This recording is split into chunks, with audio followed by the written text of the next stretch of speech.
Schedule लग गया।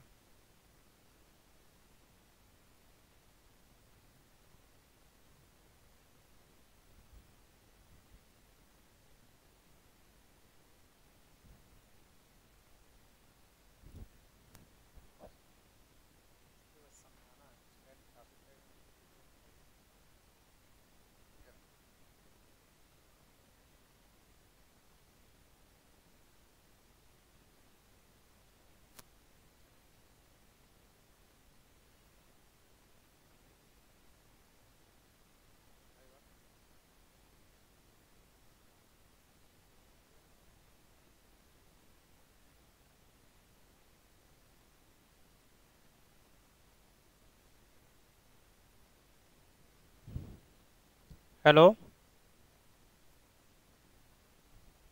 Mobile. हाँ भैया, गुड इवनिंग। आप सभी लोग आ जाइए रीजनिंग क्लास के लिए। अब वीडियो को शेयर कर दीजिए।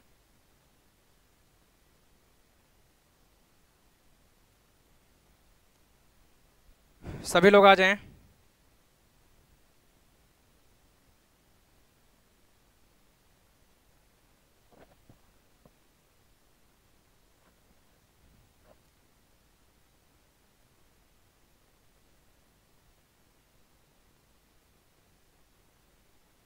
हाँ, सूरज बोल रहे हैं कि भाई 4:10 से ही चलेगी। हाँ चलेगी, 2-4 मिनट इधर उधर भाई, थोड़ा सा हो जाता है। कंप्यूटर नहीं है। आ जाइए सभी लोग रीजनिंग के लिए। अच्छा, रोली कह रहे हैं कि सर वीडियो बंद होता है, सब लोग भाग जाते हैं। अरे भाग के कहाँ जाएंगे, हम पकड़ लेंगे सबको। गरिमा, हाँ तो रो लूँ। सुनील पटेल, सर पानी पी लीजिए।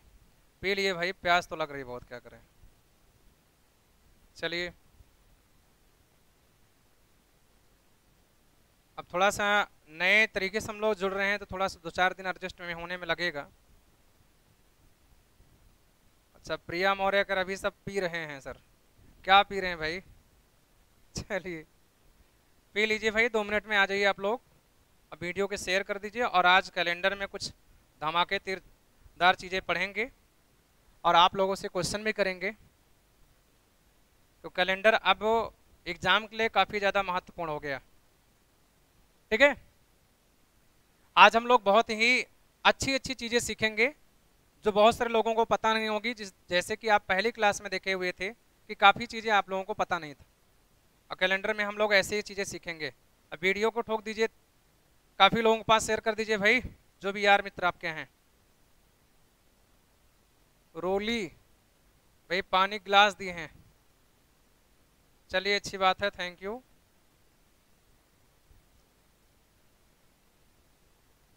आइए, आ जाते हैं। बहुत ज़्यादा लोग लाइव आ नहीं पाए भाई, 14-15 लोग दिखाई दे रहे हैं, जल्दी आ जाइए। ठीक है, चलिए 2 मिनट हम लोग देखेंगे पीछे जो चीज़ें आप लोग पढ़े हुए थे। सभी लोग पानी वानी पी के आ गए कि नहीं भाई, कहाँ भाग जाते हैं? आइए,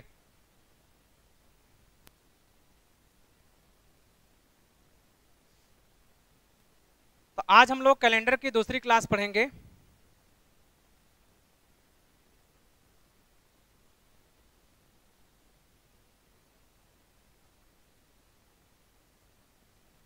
दूसरा लेक्चर आपका है। पहले वाले लेक्चर में मैंने आपको कुछ बातें बताई थी, वो बातें आप लोगों को कंफर्म है कि नहीं? मैंने आपको बताया हुआ था कि पृथ्वी द्वारा, या मैंने ये चीज बताया था कि कैलेंडर की जो कैलेंडर या पंचांग कहेंगे, 2 इकाई होती हैं। एक आपका दिन होता है और एक आपका वर्ष होता है। बाकी इसमें महीना सप्ताह सब चीज जानते हैं। तो कैलेंडर की जो सबसे छोटी इकाई होती है वो दिन होती है, जिसको सौर दिन बोलते हैं। और जो कैलेंडर की सबसे बड़ी इकाई होती है उसे हम क्या बोलते हैं? वर्ष बोलते हैं, जिसको सौर वर्ष कहते हैं।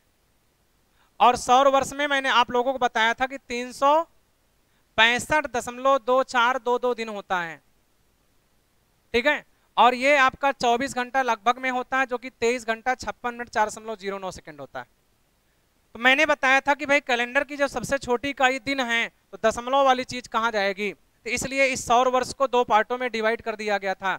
एक आपका साधारण वर्ष बांट दिया गया, साधारण वर्ष ऑर्डिनरी ईयर, और एक आपका लीप वर्ष बांट दिया गया।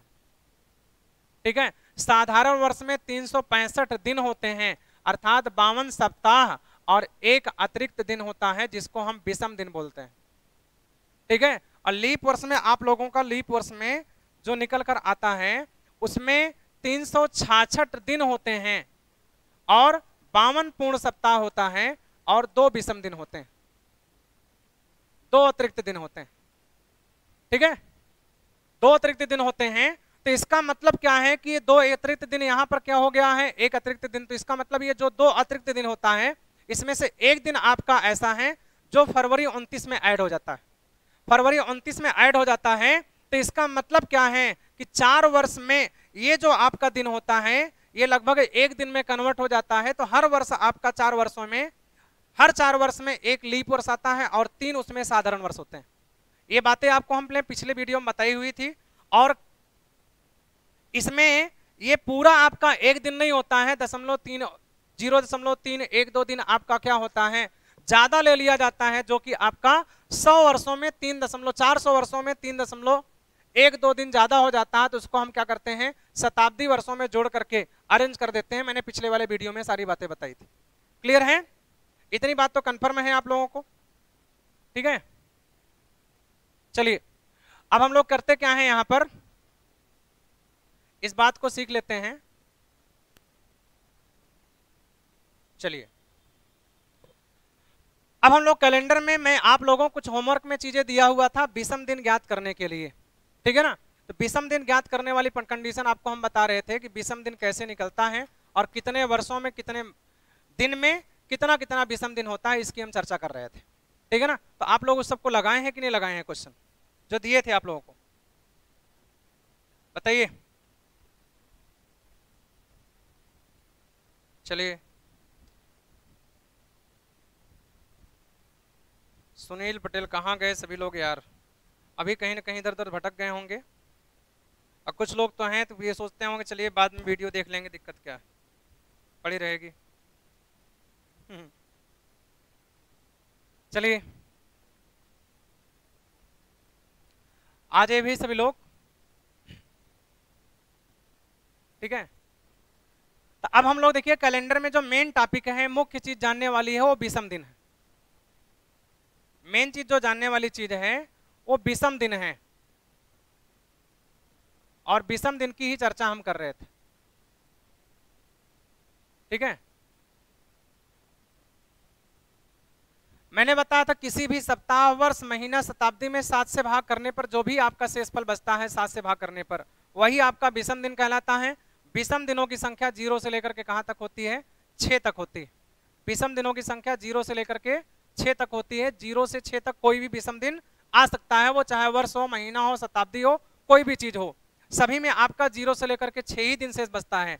वो कैसे आपका बचता है मैंने आपको उस दिन बताया था, एक बार हम चीजों को रिवाइज करवा दे रहे हैं, ध्यान से देखिएगा। देखिएगा विषम दिन कैसे निकलता है।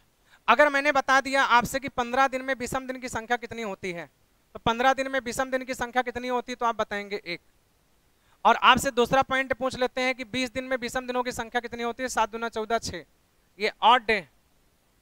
और तीसरा पॉइंट अगर मैंने पूछ लिया कि 25 दिनों में विषम दिनों की संख्या कितनी होती है, तो आप 7 3 21 4 25। चौथा पॉइंट अगर मैंने कह दिया कि 27 दिनों में विषम दिनों की संख्या कितनी होती है, तो 7 3 21 6 27। 28 दिन में विषम दिनों की संख्या कितनी होती है, तो इसका मतलब 0। 29 दिन में विषम दिनों की संख्या कितनी होती है, तो आप कहेंगे 1। और 30 दिन में विषम दिनों की संख्या कितनी होती है, 2। 31 दिन में विषम दिनों की संख्या कितनी होती है, 3 7 चौक 28 3 31। ये सारी बातें आपको कंफर्म है।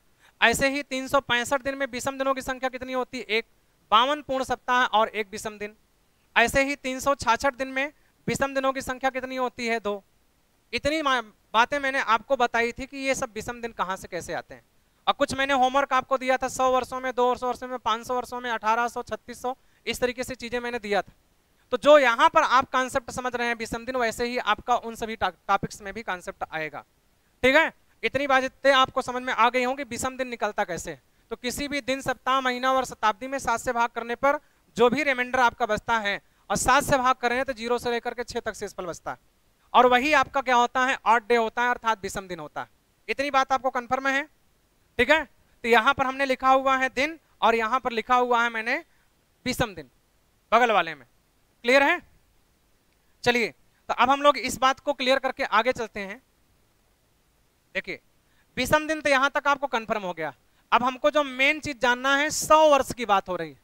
1 वर्ष तक तो हम लोग जान लिए हैं कि 1 वर्ष में विषम दिनों की संख्या क्या होती है, 2 होती है या तो 1 होती है। साधारण है तो 1, लीप वर्ष है तो 2। ठीक है, लेकिन 100 वर्ष कोई बात हमने किया हुआ था, तो ये मैंने किया हुआ था जैसे 100 वर्ष की बात हो रही है, तो इसका मतलब कहां से चालू होगा, 100 वर्ष में तो 1 से चालू होगा और वो कहां तक चलेगा, 99 तक। और हर 4 वर्ष में 1 लीप वर्ष आता है, आपको ये पता है। तो इसका मतलब क्या होगा, ये पहले पता करना पड़ेगा कि 100 वर्षों में कितने लीप वर्ष होते हैं। तो 100 वर्षों में आपका 24 ठवर लीप वर्ष होता है और 76 ठवर आपका साधारण वर्ष होता है। 76 साधारण वर्ष होता है। और ये बात आपकी कहां से आई, ये बात आपकी कहां से आई है, उस बात को हम समझा देते हैं 1 मिनट में। मैंने बताया था यार कि 1 से लेकर के 100 तक आप चलेंगे तो 100 वर्ष होते हैं और हर 4 साल में 1 लीप वर्ष आता है। तो इसका मतलब 100 जो आपका है वो लीप वर्ष क्यों नहीं है, मैंने आपको बताया हुआ था पिछली वाली क्लास में कि 400 वर्षों में अर्थात हर 4 सालों में 0.312 दिन ज्यादा ले लिया जाता था। तो 400 वर्षों में 3.12 दिन ज्यादा लिया गया था। तो इसका मतलब 400 वर्षों में अगर 3.12 दिन ज्यादा ले लिया गया था, जैसे आपका 1700 से आप 1800 तक चलोगे, फिर 1900 चलोगे, फिर 2000 चलोगे और यहाँ 1600, तो यहाँ 100, 200, 300, 400, तो इन 400 वर्षों में आपका 3.12 दिन ज्यादा हो जाता है। तो इस वजह से इस 1700 को लीप वर्ष ना मान करके साधारण मान लिए थे, और इसमें सन 1700 आपका क्या है, साधारण वर्ष है। और कुछ लोग ये बताते हैं कि जिस शताब्दी में 400 का भाग नहीं जाता है वो कभी भी लीप वर्ष नहीं होता है, लेकिन 4 का भाग जाता है तो लीप वर्ष होता है। तो वो 4 का किस में भाग जाता है, अन्य वर्षों में, शताब्दी में नहीं, ये बता देते हैं। लेकिन ये क्या रीजन उसका है, सबसे बड़ा रीजन यही है कि 3.12 दिन 400 वर्षों में ज्यादा ले लिया गया था, इसलिए 1700 में 29 फरवरी ना होकर के 28 कर दिया गया, 1800 में भी 28 फरवरी कर दिया गया, 1900 में भी 28 फरवरी कर दिया गया। तो इसका मतलब ये 3 दिन इन्हीं तीनों वर्षों में घटा दिया गया। तो अगले सन 2000 वर्ष में आपका लीप वर्ष कहलाएगा। इसका मतलब 400 वर्षों में आपका इतना दिन अभी भी ज्यादा है, तो जो कि 32-3300 वर्षों में, 3500 वर्षों में लगभग आपका 1 दिन फिर से ज्यादा हो जाता है। तो इसको नगण्य माना गया है, ये बात आपको पीछे हमने बताया था। ठीक है, तो ये बात मैंने आप लोगों को बताई थी, तो ये सारी बात आप लोग को कंफर्म है। अब हम जो यहाँ पर बताने चल रहे हैं इस बात को क्लियर करिएगा। तो 24 लीप वर्ष और 76 साधारण वर्ष क्यों होते हैं, 1 से आप चलना चालू करोगे, यहाँ पर पहला आपका है, उसके बाद 4 पे पहला लीप वर्ष होगा, 8 पे दूसरा बनेगा, 12 पर तीसरा बनेगा, 16 पर चौथा बनेगा। इसी तरीके से आपका डैश कहाँ तक, 96 तक चलेंगे। तो 96 तक 24 लीप वर्ष होगा। उसके बाद आपका जो 100 आता है वो आपका लीप वर्ष नहीं होता।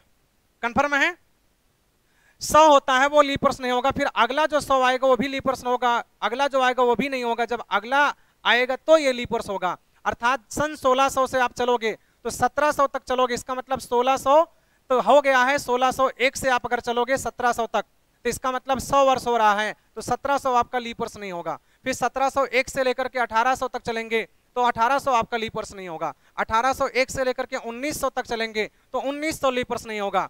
1901 से लेकर के आप 2000 तक चलेंगे तो 2000 आपका लीप वर्ष होगा। ये समझ रहे हैं कि नहीं समझ रहे हैं? इसलिए आपका 1700, 1800 ये सभी लीप वर्ष आपके नहीं होते हैं। इसीलिए 100 वर्ष में आपका 100 तक भाग ना करके हम 96 तक ही चलते हैं।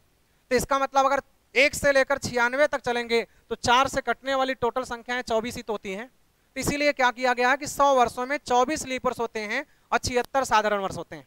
इस बात को अपने दिमाग में आप लोग एकदम से क्लियर कर लीजिएगा। तो इसका मतलब यहाँ पर इतनी बातें आप लोगों को कंफर्म हो गई। ठीक है, जब इतनी बातें क्लियर हो गई हैं तो अब हम कहेंगे यहाँ पर कि 24 लीप वर्ष होते हैं कितने, 100 वर्षों में, और 76 साधारण वर्ष होते हैं आपके 100 वर्षों में। और हर लीप वर्ष में 2 विषम दिन होता है, तो 24 लीप वर्षों में टोटल 24 दूना 48 विषम दिन हो जाएगा, ये 48 विषम दिन हो जाएगा। उसी तरीके से 76 साधारण वर्ष हैं, एक साधारण वर्ष में एक विषम दिन होता है, तो 76 साधारण वर्ष में टोटल 76 विषम दिन हो जाएगा। क्लियर है?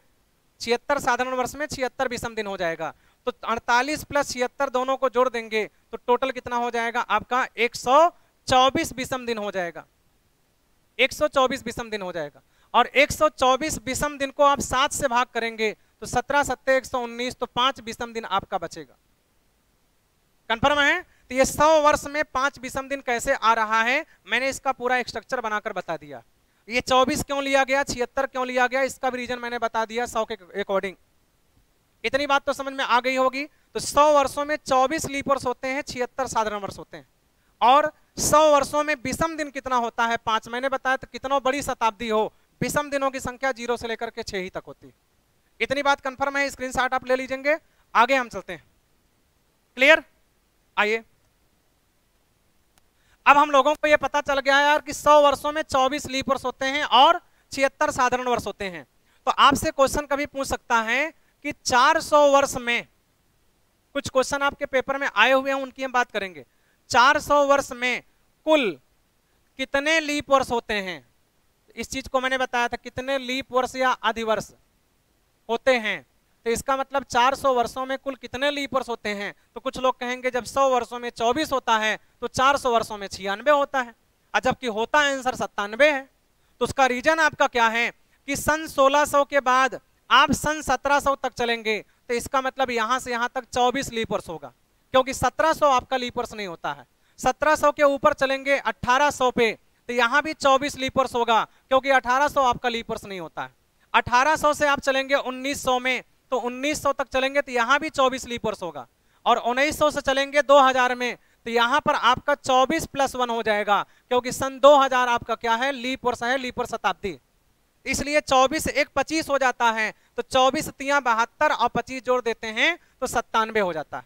फिर उसके बाद 2100 तक चलेंगे तो फिर 24 आएगा, 2200 तक 24, 2300 तक 24, फिर आप 2400 में चलेंगे तो 25 हो जाएगा। तो हर 400 वर्षों में एक लीप वर्ष शताब्दी आती है, इसीलिए वहां पर लीप वर्ष संख्या 25 हो जाती है। इतनी बात कंफर्म है? तो इस वजह से आपका 400 वर्षों में आप क्या लिखेंगे, 24 + 24 + 24, अब प्लस कितना लिखेंगे, 25, तो टोटल 97 हो जाएगा। इतनी बात समझ रहे हैं? टोटल क्या हो जाएगा आपका, 97 हो जाएगा। तो जब ये 97 आपका हो गया, तो 100 वर्षों में अगर 400 वर्षों में अगर आपका, ठीक है, अगर 400 वर्षों में यहां पर देखेंगे आपका 97 लीप वर्ष आ रहा है, तो सिंपल सी बात है, एक क्वेश्चन आपका महत्वपूर्ण यहां पर है, पूछा हुआ था एग्जाम में। दूसरा पॉइंट, ये क्वेश्चन आपको 97 कैसे आया, क्लियर है? तो आपसे पूछ लिया था कि 4400 वर्षों में, 4400 वर्ष में, ध्यान समझिएगा, 4400 वर्ष में कुल कितने लीप वर्ष हैं। लीप वर्ष की संख्या बताइए, संख्या बताइए 4400 वर्षों में। और मैंने उस दिन आपको बताया हुआ था कि अगर पूछ लिया 1500 वर्षों में लीप वर्ष की संख्या बताइए, 1500 वर्ष में लीप वर्ष की संख्या बताइए, तो आप क्या बताएंगे। तो जब यार आपको 100 वर्ष में 24 पता हो गया और 400 वर्षों में आपको 4400 कितना 97 पता हो गया, तो इसमें दो ही बात आपको दिमाग में रखना है कि 100 वर्ष में 24 लीप वर्ष होते हैं और 400 वर्षों में 97 लीप वर्ष होते हैं। 400 वर्षों में 97 लीप वर्ष होते हैं। यही दो बात अपने दिमाग में आपको रखना है नोट करके कि 100 वर्ष में 24 लीप वर्ष और 97 होते हैं 400 में। तो 400 के मल्टीपल चलेगा तो 97 का मल्टीपल होगा, और 100 के मल्टीपल चलेगा तो 24 का मल्टीपल होगा। तो आप यहां पर देख रहे हैं जो 4400 दिया है ये 400 के मल्टीपल है कि नहीं, तो आप ऐसे लिख लीजिए कि 400 में अगर आपका 97 बार है तो 400 में 11 का गुणा करेंगे तभी तो यार 4400 होगा। तो इसका मतलब यहां भी आप 11 का गुणा कर लीजिए, तो 11 सते 77 और 11 9 99 में 7 जोड़ेंगे 106, तो 1067 लीप वर्ष होगा। कितनी का भी पूछ ले, 1500 वर्षों की बात कर रहा है, तो इस 1500 में हम क्या करेंगे, 1200 बना लेंगे और प्लस 300 बना लेंगे। और आपको पता है कि 300 100 के मल्टीपल चलेगा, अब 1200 आपका 400 के मल्टीपल चलेगा। तो अगर 400 में 97 हैं तो 3 गुना हुआ है कि नहीं, तो एक मतलब 97 तिहियां हो जाएगा, अब प्लस 100 वर्षों में 24 होता है तो 300 वर्षों में 3 गुणे 24 हो जाएगा। तो यही दोनों को गुणा करके हम जोड़ लेंगे। तो कितने भी वर्ष का पूछेगा कुल कितने लीप वर्ष होते हैं, यहां तक तो आप बात बता लेंगे। तो अभी आपको मैंने बताया कि 4 वर्षों में लीप वर्ष 1 होता है, 100 वर्षों में लीप वर्ष 24 होता है, और 400 वर्षों में लीप वर्ष कितना होता है, 97 होता है। तो जब इतनी 3 बातें आपको कंफर्म रहेगी तो सारे क्वेश्चन आप लीप वर्ष वाला निकाल लेंगे कितने लीप वर्ष होते हैं। बात कंफर्म है? यहां तक क्लियर हो गई बात? तो आगे हम लोग चलते हैं। लीप वर्ष वाली आपकी बात कंफर्म हो गई है, तो एक क्वेश्चन का आप लोग आंसर हमें बता देंगे प्लीज। अगर आपसे कोई व्यक्ति पूछ लेता है कि 100 वर्षों में 29 तारीख कुल कितनी बार पड़ेगी, सभी लोग कमेंट में बताइए। 100 वर्ष में, क्लास बहुत इंपॉर्टेंट होगी और क्वेश्चन बहुत अच्छे अच्छे क्लियर होंगे। 100 वर्ष में 29 तारीख, यहां डेट की बात हो रही है, 29 फरवरी की बात नहीं हो रही है। 100 वर्ष में 29 तारीख कुल कितनी बार पड़ेगी, कितनी बार पड़ेगी। बाकी आप लोगों को मैं डेट मंथ ईयर का जो क्वेश्चन होगा ऐसा तरीका बताएंगे कि A to Z जितने भी लड़के रहेंगे, पढ़ेंगे, क्लास करेंगे, सबका उत्तर आप मौजवानी 2 सेकंडों में देंगे। कि 15 अगस्त 1947 का कौन सा दिन था, अगर 26 जनवरी 1950 को बृहस्पतिवार था तो बताइए कि 15 अगस्त 1975 को कौन सा दिन था। ये सब क्वेश्चन का आप मौजवानी उत्तर बता लोगे, वो सबकी टेंशन खत्म कर दीजिए। जो शुरू की हम बात बता रहे हैं इसको आपको जानना जरूरी है। अगर इन सब क्वेश्चनों को आप नहीं क्लियर करोगे तो एग्जाम में दिक्कत होगी और एक एक क्वेश्चन आपके सिलेक्शन में बाधा पैदा कर सकता है। तो 100 वर्ष में 29 तारीख कुल कितनी बार पड़ेगी, किसी का आंसर आया अभी तक भाई कमेंट्स बॉक्स में? आ रहा है 1000, कितना आ रहा है भाई? रोहित कुमार 374 बता रहे हैं, कुमारी सीमा, ज्योति मौर्य, बस तुम लोग हंसो और रो। हाँ, उदित मौर्य 25 बता रहे हैं, ज्योति मौर्य बता रही। हाँ बिट्टी, क्या हो रहा है भाई, आप लोग अपनी पर्सनल बातें शेयर कर रहे हैं। चलिए, काफी लोग मैसेज कर करके डिलीट भी कर रहे हैं, पढ़ाई में कम मन लग रहा, उत्तर अभी तक किसी का नहीं आया है। 288 सूरज विश्वकर्मा बता रहे हैं, आंसर आप लोगों को नहीं आ रहा भाई। ठंडा पानी ठंडा लगा,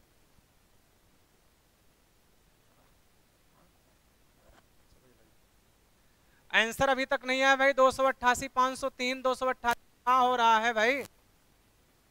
कहाँ गए अमित भाई, अमित सुनील भाई, सुनील न रहा, कहाँ गए? ड्यूटी पर चले गए क्या?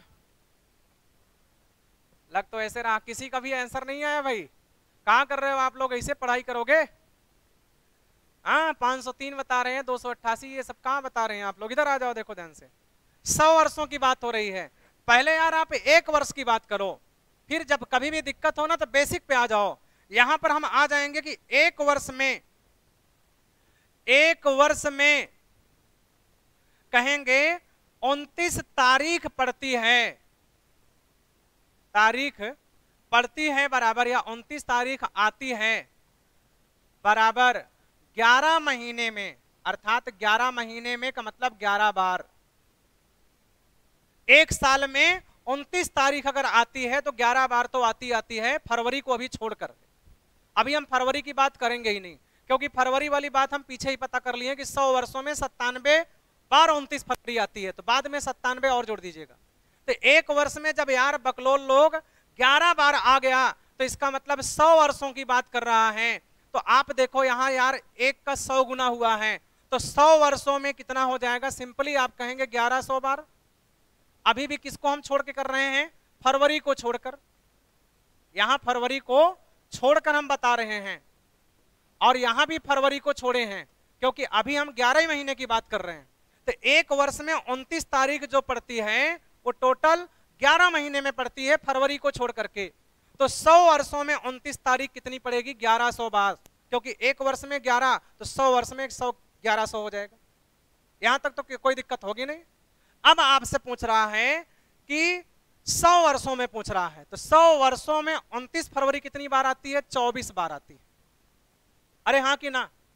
100 वर्षों में बताया ना कि 24 आपका क्या होता है, लीप वर्ष होता है, और 76 साधारण वर्ष होता है। तो 100 वर्षों में आपका 24 लीप वर्ष आया है, तो इसका मतलब जोड़ेंगे तो 1124 बार आएगा कि नहीं आएगा? कितने लोग बताएं भाई 1124, बताइए कमेंट्स में। 1124 देखिए लास्ट में निकाल रहे हैं। सब चले गए सर, कहाँ चले गए भाई? सीमा तारे सब चले गए, खेती बाड़ी काम चल ही रहा है, ठीक है। और इस समय जान लीजिए कि बहुत सारे लोगों के लिए समस्याएं आ रही है, क्योंकि इसी समय में भाई गांव में काम भी बहुत ज्यादा है, गेहूं की कटाई उटाई चल रही है, आईपीएल मैच भी 2 दिन में कल परसों चालू हो जाएगा आपका, लगन भी आने वाली है, गर्मी अलग से आ गई है, कोरोना बढ़ता चला जा रहा है, तो तमाम तरीके की समस्याएं आती चली जा रही हैं। और चुनाव का तो भाई माहौल इसमें गर्म है ही, तो ढेर सारी चीजें आ गई हैं इस समय, जो को पढ़ाई में रोक लेगा वही जान लीजिए नौकरी में आएगा, क्योंकि ये सब चीजें चेक करने आई है कितने लोग अपने पढ़ाई में मन लगाते हैं, ठीक है ना। अब आज के समय में तो ऑनलाइन क्लास लड़के कर रहे हैं ना, तो उसमें ज्यादा कॉमेडी करते हैं, वो पढ़ाई वाले पे कम बात कमेंट करते हैं, आपस में बातें ज्यादा करते हैं, इसलिए आंसर नहीं आ रहा था। देखिए बाद में सब 1124 बताएं, बहुत सारे लोग का आंसर आया, ठीक है। चलिए, तो बहुत सारे लोग का 1124 आया है, तो एक क्वेश्चन फिर से हम दे रहे हैं आप लोगों को लगाने के लिए। जब इन सभी क्वेश्चनों का आप आंसर दे दोगे तो आगे जो पढ़ाना है उसको हम चुटकियों में बता देंगे क्या होगा, ये सब पॉइंट आपको दिक्कत देंगे। हमने यहाँ पर लिख दिया आप लोगों से सवाल फट से, पेपर में दिया हुआ है आपका क्वेश्चन कि 400 वर्ष में 29 तारीख कितनी बार आएगी। हम 29 फरवरी की बात नहीं कर रहे हैं, 29 तारीख कितनी बार पड़ेगी। तो आप लोग इसका फट से आंसर दे दीजिए, बहुत महत्वपूर्ण क्वेश्चन है, हर बुक में मिलेगा आपको और एग्जाम में आया है।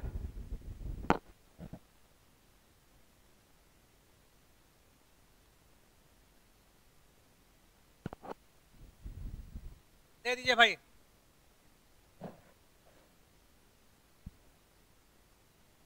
सर मेरे लिए ना तो आईपीएल और ना ही चुनाव, मेरे लिए मेरा भविष्य जरूरी है। रंजीत आर्या बोल रहे हैं, अच्छी बात है भाई, आपके लिए आपका भविष्य जरूरी है। तो हम देखते हैं आप कितने दिन लाइव रहते हैं, कितने चीजों का आप रिस्पांस देते हैं। अभी क्विज भी चलेगा, प्रैक्टिस सेट भी चलेगा, अभी ज्यादा क्लासेज हुई नहीं है, नया आपका स्टार्ट हुआ है अभी भाई, लाइव नए नए आए हैं, तो नए में तो हर व्यक्ति को दिक्कत होती है भाई। चलिए,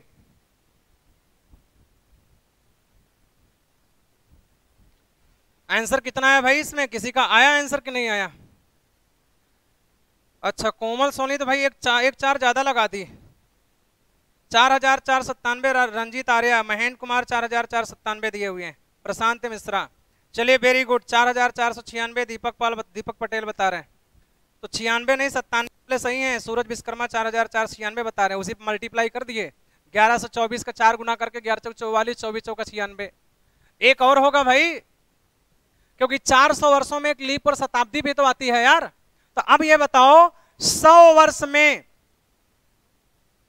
लीप वर्ष की बात नहीं कर रहे हैं अभी, आपको हमने बताया 100 वर्ष में 29 तारीख कितनी बार आई थी, 29 तारीख पड़ती है बराबर 1124, अभी जस्ट पीछे बताए थे। तो यहां पर कुछ लोग कहें कि भाई 4 का गुना कर दीजिए 400, और इसमें भी कुछ लोग यही करके बता रहे हैं, तो 4496 बार हो गया, जबकि ये गलत है, इसमें +1 आपका और होगा, क्योंकि यहां पर 400 वर्ष दिया है, तो 400 वर्षों में एक लीप वर्ष शताब्दी आती है कि नहीं आती?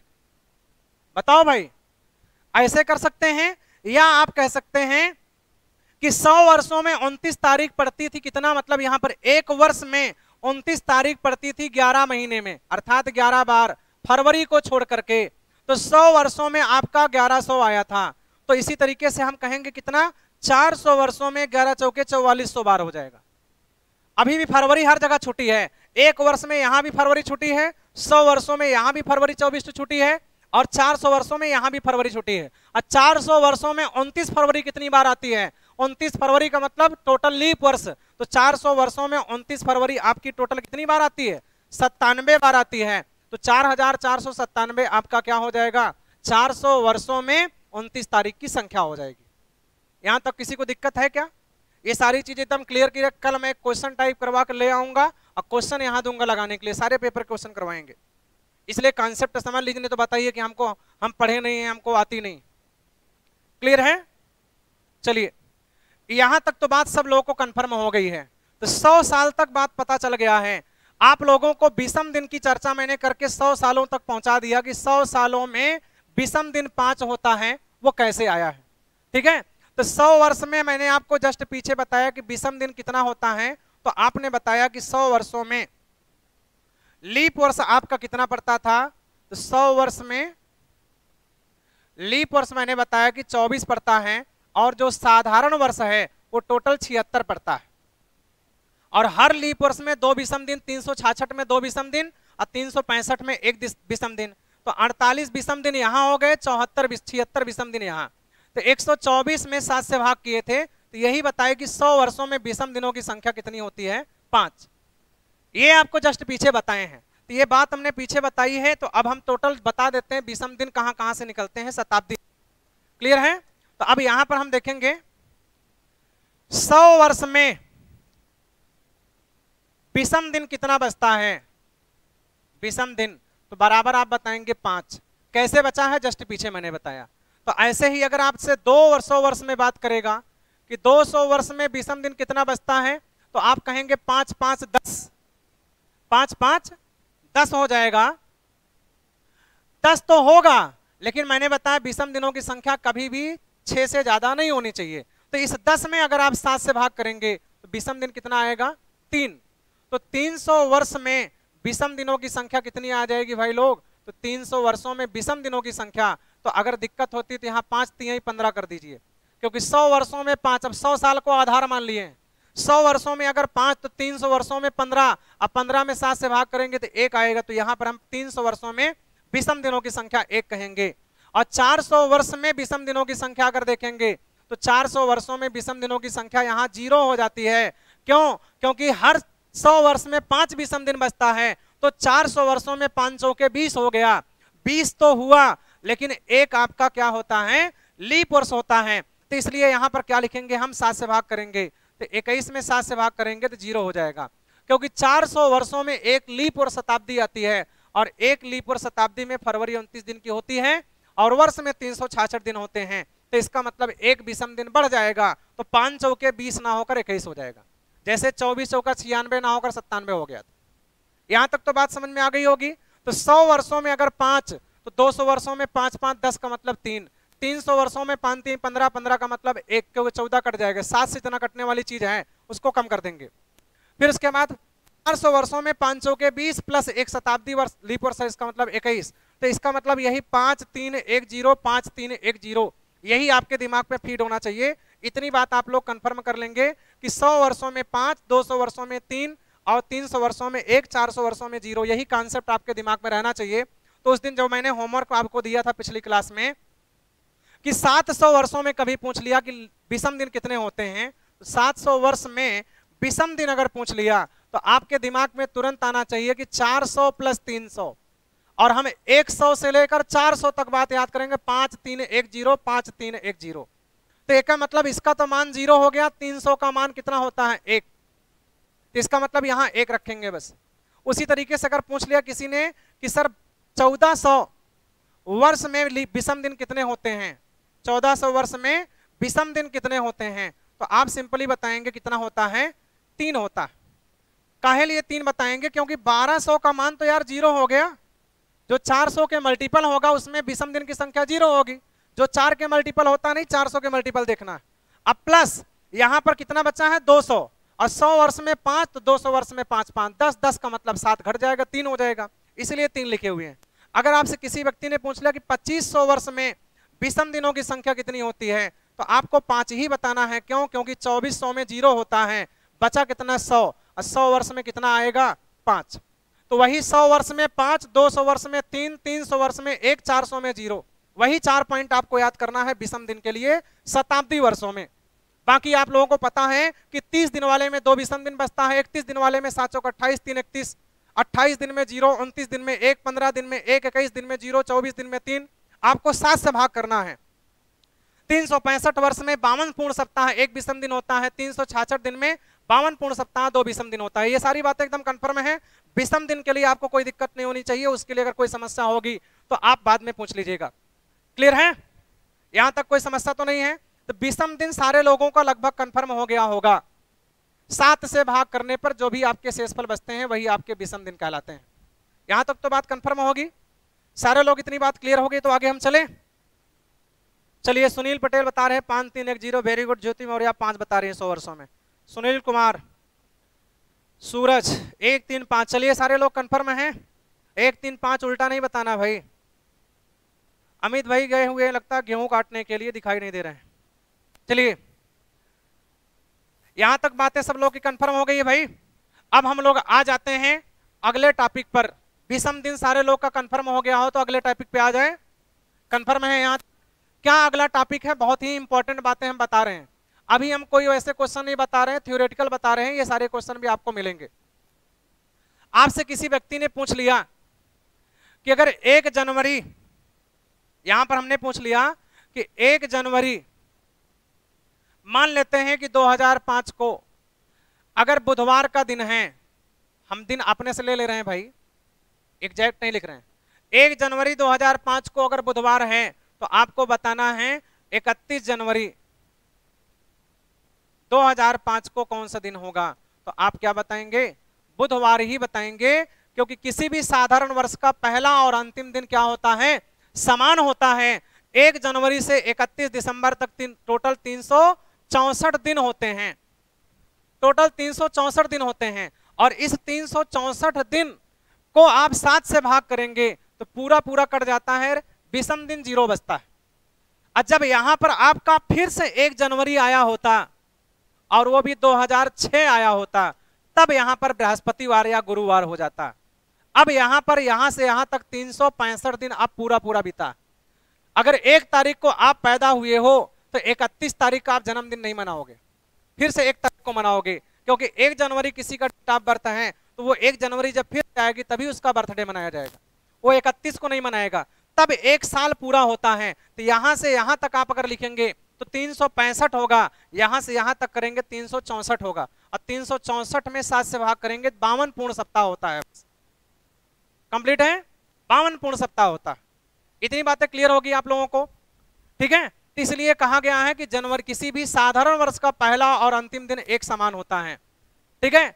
ऐसे ही अगर आपसे पूछ लिया जाए कि 1 जनवरी 2012 को अगर रविवार का दिन है तो आप ये बताइए कि 31 दिसंबर, अच्छा यहां पर थोड़ा सा भाई कुछ लोग बता रहे हैं, ये यहां 31 दिसंबर की बात हो रही, सॉरी, यहां 31 दिसंबर लिखेंगे भाई। 1 जनवरी 2005 को अगर बुधवार है तो 31 दिसंबर 2005 को भी बुधवार होगा। इसका मतलब किसी भी वर्ष का पहला और अंतिम दिन हमेशा समान होता है। किसी भी वर्ष का पहला और अंतिम दिन हमेशा समान होता है। वो कैसा वर्ष होना चाहिए? साधारण वर्ष। तो किसी भी साधारण वर्ष का पहला तारीख और 31 तारीख दोनों एकदम इक्वल होते हैं। क्यों इक्वल होते हैं कोई पूछता है तो बताइए। टोटल 364 दिन हुआ है बस, और 364 दिनों में विषम दिनों की संख्या 0 होती है, इसका मतलब सेम दिन हो जाएंगे। लेकिन यही चीज अगर कह दिया जाए आपसे कि 1 जनवरी 2012 को रविवार है तो 31 दिसंबर की बात हो रही है, 31 दिसंबर 2012 को कौन सा दिन होगा? तो यहां पर आपका रविवार नहीं होगा, कौन सा दिन हो जाएगा भाई? सोमवार हो जाएगा। क्यों सोमवार हो जाएगा? क्योंकि इसमें आपकी फरवरी 29 दिन की आई है, और यहां पर अभी तक हम 365 दिन बिता चुके हैं। तो हम लोग जितने भी लीप वर्ष आते हैं उस पूरे साल में कितने दिन का मजा लेते हैं? 365 दिन का। और साधारण वर्षों में हम कितने दिन का आनंद लेते हैं? 364 दिन का, पहली तारीख से लेकर के 31 तारीख तक, 31 दिसंबर तक। जब अगले वर्ष में 1 तारीख आती है तब पूरा पूरा 1 साल होता है, 365 और 366, तब जाकर बढ़ता है। तो यहाँ 365 प्लस हो रहा है और इसमें 7 से भाग करेंगे तो 1 विषम दिन बचता है, इसलिए 1 दिन बढ़ जाता है लीप वर्ष में। इतनी बातें आप लोग को दिमाग में सेट कर लेनी है कि साधारण वर्ष की पहली तारीख अर्थात 1 जनवरी और 31 दिसंबर का दिन समान होता है, और लीप वर्ष में पहली जनवरी और 31 दिसंबर में 1 दिन बढ़ जाता है, 1 दिन वृद्धि हो जाती है। इतनी बात कंफर्म है? ये सारी बातें आगे आगे काम देंगी, यहां तक तो कंफर्म होगी। अब हम लोग आ जाते हैं, इसी में कुछ पॉइंट वाली बातें और हैं।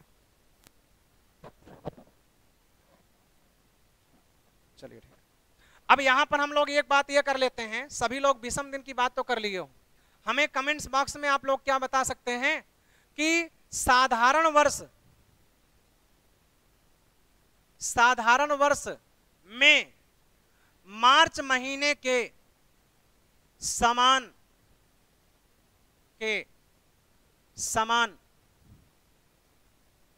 कौन सा महीना है? क्या बता सकते हैं?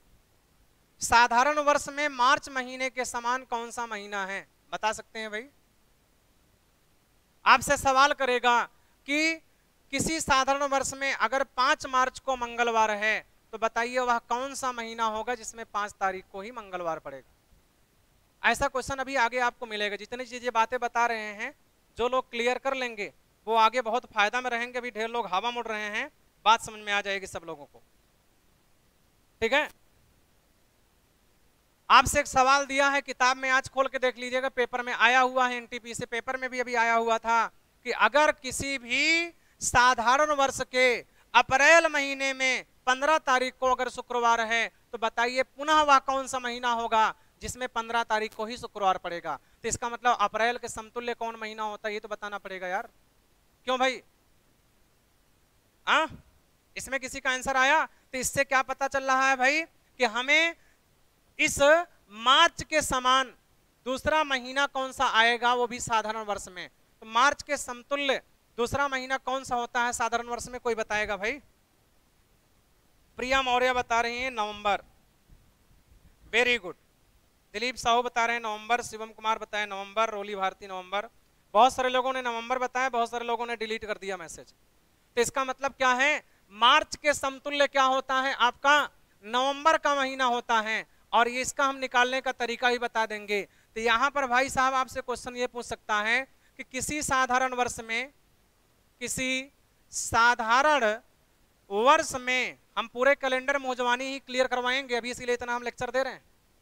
लिखवा कर हम डाटा नहीं कि सब हर व्यक्ति की तरह क्या करें, लिखवा कर ले आए उसी को खिसका कर बता दें, इसीलिए इतना चिल्ला रहे हैं ताकि आप इसको ओरल बताइए और कैलेंडर का जितने भी क्वेश्चन होंगे सब आप मौखिक बताओगे। किसी भी साधारण वर्ष में अगर हमने कह दिया कि 15 मार्च को बुधवार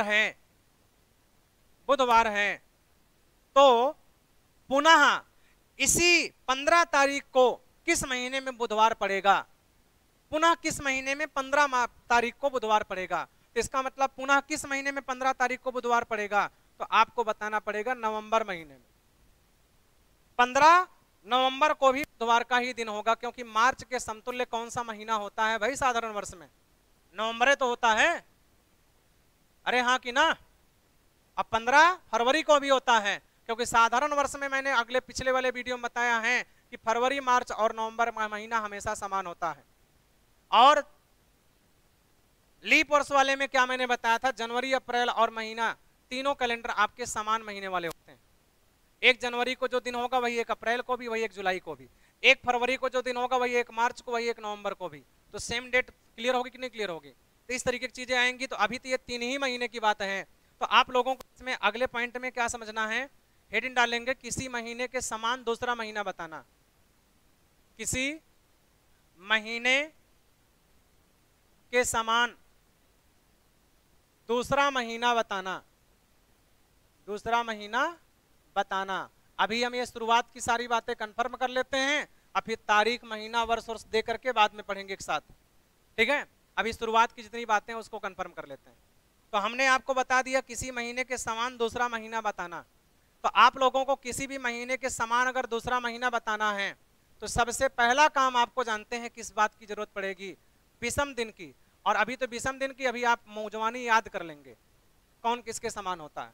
तो अगर हमें जनवरी के समान बताना है तो आप क्या करिएगा? जनवरी से विषम दिन को जोड़िएगा। तो इसमें नियम क्या होता है? इसका नियम यह होता है कि विषम दिन को जिस किसी भी महीने के समान दूसरा महीना पूछेगा उसी महीने से हम विषम दिन को जोड़ना प्रारंभ करेंगे। हम यहाँ लिखवा नहीं रहे हैं, ये सारी बातें लिखित करके हम पीडीएफ में भेज देंगे, जैसे पिछला वाला टॉपिक हमने भेजा हुआ था। बाकी सुन लेंगे आप लोग। किसी भी महीने के समान अगर हमें दूसरा महीना ज्ञात करना होता है तो उस महीने से हम विषम दिन को जोड़ना प्रारंभ कर देते हैं। अभी तो आपको निकालने का तरीका बता रहे हैं, बाकी अभी याद हो जाएगा कौन किसके समान होता है। और जो चीज याद हो जाती है उससे बढ़िया ट्रिक कोई होती ही नहीं। तो जिस किसी महीने के समान हमको दूसरा महीना निकालना होता है, उसी महीने से हम विषम दिन को जोड़ना प्रारंभ करते हैं। और उस विषम दिन को हम तब तक जोड़ते रहते हैं जब तक कि योगफल 7 के गुणज ना आ जाए, 7 के गुणज ना आ जाए, ठीक है, 7 के गुणज ना आ जाए। जहां पर 7 के गुणज आएगा उसी पर रुक जाएंगे, उसके तुरंत बाद वाला महीना आपका समान महीना होता है। समझ रहे हैं?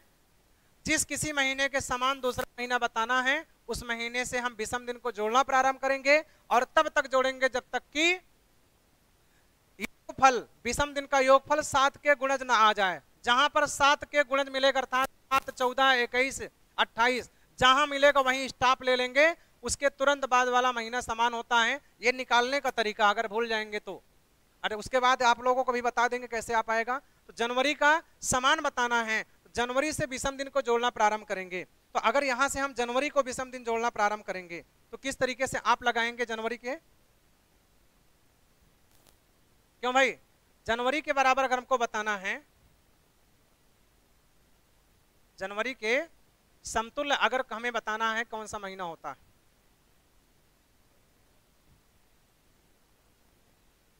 चलिए देखिए। तो हम जनवरी से क्या करेंगे, विषम दिन को जोड़ना प्रारंभ करेंगे। और जनवरी से विषम दिन को जोड़ना प्रारंभ करेंगे तो जनवरी का से विषम दिन क्या होता है, जनवरी में विषम दिन कितने होते हैं? 3, फरवरी में 0। और ये किसके लिए बात कर रहे हैं? साधारण वर्ष के लिए। किसी भी साधारण वर्ष में जनवरी के समान कौन सा होता है तो वहीं से विषम दिन जोड़ेंगे। तो जनवरी में 3, फरवरी में 0, मार्च में 3, अप्रैल में 2, मई में 3, जून में 2, जुलाई में 3, ऐसे आप बढ़ते चले जाएंगे और तब तक जोड़ेंगे जब तक कि योगफल 7, 14, 21, 28 ना मिल जाए। तो आप यहाँ देखेंगे 3, 3, 6, 2, 8, 3, 11, 11, 2, 13 हो गया। बोलो भाई, जनवरी, फरवरी, मार्च, अप्रैल, मई, जून, जुलाई। तो 7, 3, 3, 6, 2, 8, 8, 3, 11, 11, 2, 13 और 13, 3, 16। और उसके बाद यहाँ पर क्या हो गया, कहाँ तक पहुंच गए हम लोग? जनवरी, फरवरी, मार्च, अप्रैल, मई, जून, जुलाई। उसके बाद अगस्त में 3, अक्टूबर में, अगस्त में 3 होता है, सितंबर में 2, यहीं तक चलेंगे। 3, 3, 6, 2, 8, 3, 11, 2, 13, 3, 16, 16, 3, 19, 2, 21। इसका मतलब यहीं पर तो योगफल 21 हो रहा है।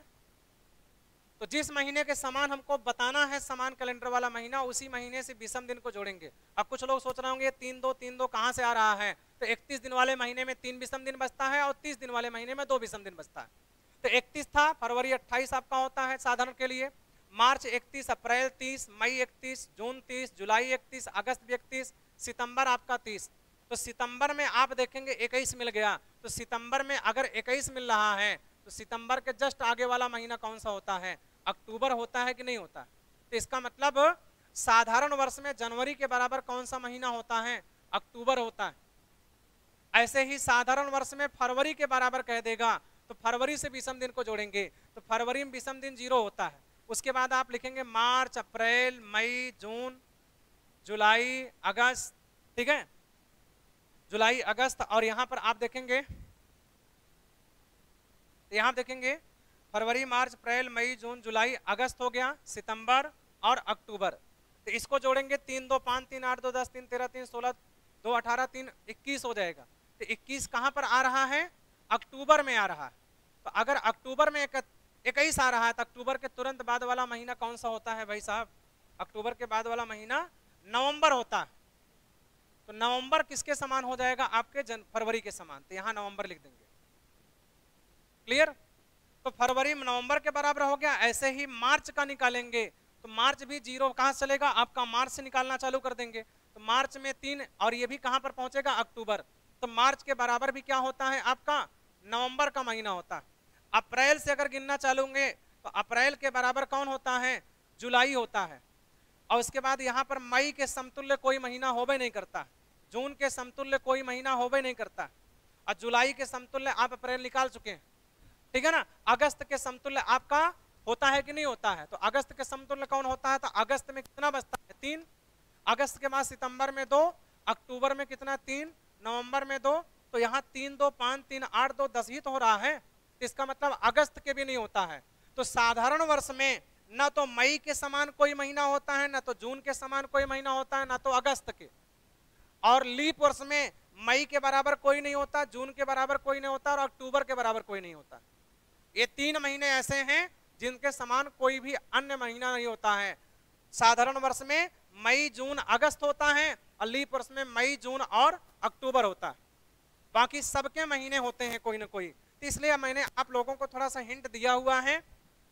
किसी भी महीने के समान दूसरा महीना बताने के लिए मैंने क्या बताया, उस महीने से विषम दिन को जोड़ना प्रारंभ करते हैं और तब तक जोड़ते हैं जब तक कि योगफल 7 के गुणज ना आ जाए, और जहां पर मिलेगा वहीं रुक जाएंगे। उसके तुरंत बाद वाला महीना आपका समान कैलेंडर वाला महीना होता है।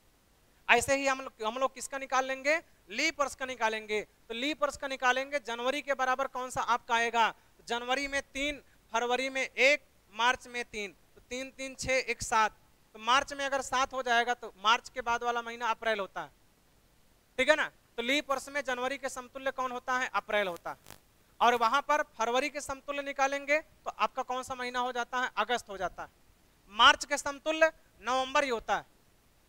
अप्रैल के समतुल्य जुलाई होता है। मई जून का फिर से नहीं होता है, तो जुलाई का फिर से वही आपका जनवरी और अप्रैल ही रहेगा। अगस्त का किसके बराबर हो गया है, फरवरी के, ठीक है। तो ये बातें आप लोग थोड़ा सा निकाल करके आइएगा, तो कल हम इस चीज को लिखवा देंगे और लिख कर भेज भी देंगे। क्लियर है। तो इतनी बात आप कंफर्म करके आइएगा। तो कल इसके आगे हम एक पॉइंट आप लोग को बताएंगे, किसी भी वर्ष के समान दूसरा वर्ष, इतनी चीजें, और किसी भी शताब्दी का प्रथम और अंतिम दिन ज्ञात करना। यहाँ तक बातें आप लोगों का थ्योरेटिकल है, ये थ्योरी वाली चीजें हैं, निकलती कैसे हैं। तो यहाँ तक बात कंफर्म हो जाएगी। तो उसके बाद हम लोग आ जाएंगे कि किसी भी वर्ष में कोई दिन महीना तारीख दिया है तो उस दिन कौन सा दिन था, या उस वर्ष में कौन सा दिन था। ये सारी बातें हम लोग आगे सीखेंगे अगली 2 क्लासों में। तो कल हम आप लोगों को इसके आगे वाला टॉपिक बताएंगे और इसमें क्वेश्चन थोड़ा सा बना कर ले आएंगे, क्वेश्चन पूछेंगे आप लोगों से। क्लियर है। इतना आप लोग कंफर्म करके आइएगा और लाइव सभी लोग आने का प्रयास करिए। जब आप लोग लाइव रहेंगे तो हमारा भी हौसला बनेगा, हमारे भी क्लास लेने का मन करेगा, क्योंकि यहाँ पर हमारे साथ में और कोई क्लास में तो है नहीं भाई, आप लोग क्लास में रहेंगे तभी तो अच्छा लगेगा। क्लियर है। और अगर कोई त्रुटि हो, कोई दिक्कत हो, उसको कमेंट्स बॉक्स में कमेंट करिए और वीडियो को लाइक शेयर जरूर करिए, ठीक है। तो thank you all of you. कल फिर से अपने टाइम पर मिलेंगे। 2 4 5 मिनट आगे पीछे क्लास होती है, सब लोग टाइम निकाल कर क्लास करने का प्रयास कीजिए, रूटीन बनाइए, ठीक है। तो कल की क्लास इसके आगे हम लेंगे और इम्पोर्टेंट होगी। अभी थोड़ा सा हम जितनी बातें बता रहे हैं ये सारी बात आप लोग थोड़ा सा रिवाइज कर लीजिएगा। कल इस पर लास्ट में हम क्वेश्चन की प्रैक्टिस करवाएंगे, हम क्वेश्चन की टाइपिंग करवा रहे हैं, ठीक है ना। अभी हम जितनी बातें हैं वो बातें आपको बता रहे हैं, प्रैक्टिस करवाएंगे हर चैप्टर में, ठीक है। तो इतना आप लोग क्लियर करके आइए। कल आप लोग से मिलते हैं अपने टाइम पर। Okay, all of you, thank you आप लोग।